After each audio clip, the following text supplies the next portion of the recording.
The Guarantee Company of North America hosted a roundtable recently examining the Canadian credit insurance market. The first of a three-part series featured a discussion on what opportunities are out there for brokers to grow their book in this often overlooked insurance segment.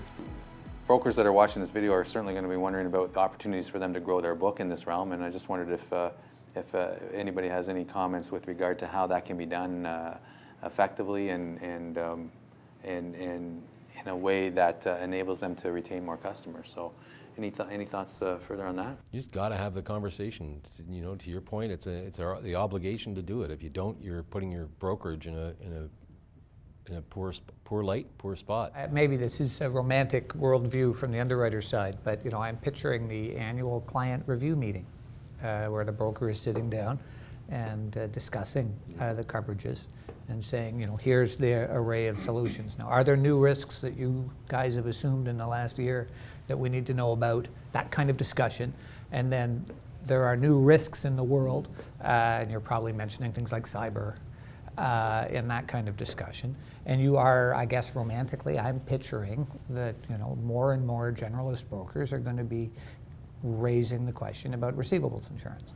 And they're going to say, you know, this is an area that maybe you haven't explored. Maybe I could sit down with your finance folks and we can talk through what the scenarios look like. Here's the kinds of examples of the types of event that have caused trouble for other clients we're familiar with, and the ones that had this coverage, it really worked. I'm picturing that kind of dialogue happening more and more. So here's a thought.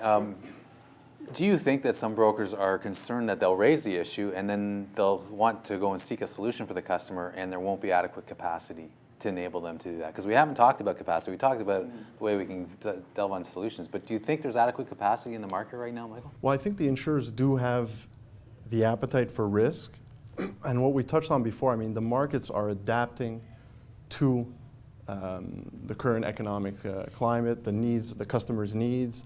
There's certain products that they've added into their core policies that are available to brokers now and direct also, but we're just going to stick to the broker part of it. So it just creates additional opportunities for brokers when there are potential gaps in coverage or appetite for certain countries. So there should be, or there seems to be, solutions that are available. It's just to approach the right insurer and find it. Yeah. And like Jay talked about, I mean, most insurers are willing to think outside of the box.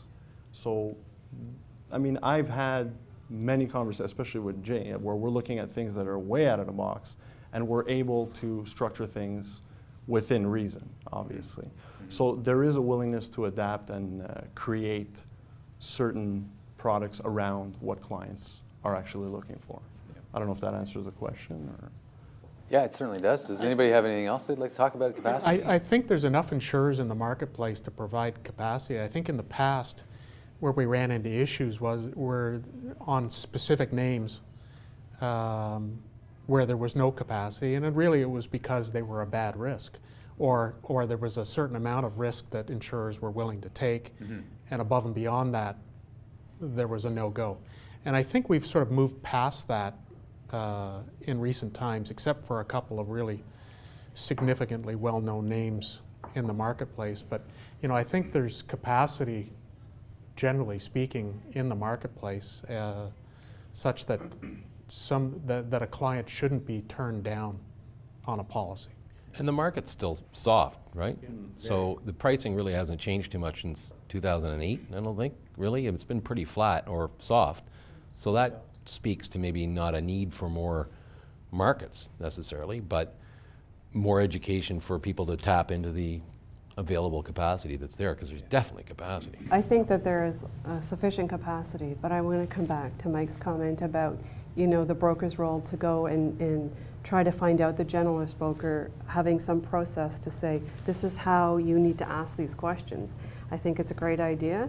I wish every broker would do it. I think most owners are too busy to listen for that long of a time with whatever policy they're renewing, and because that's when the broker's going in the door. So I think the real solution, I think that's one avenue, but I think it's the banks, I think it's the lawyers, I think it's the consultants.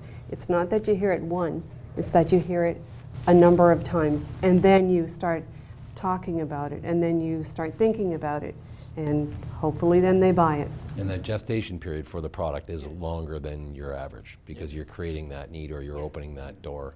It's probably close to one of the most unidentified risks, well, not amongst maybe CFOs, but you get into credit managers and things like that, they see the risk, they know it. So if you get in front of them, they'll see it. But it's certainly got to be one of the most underinsured areas. Absolutely. It is.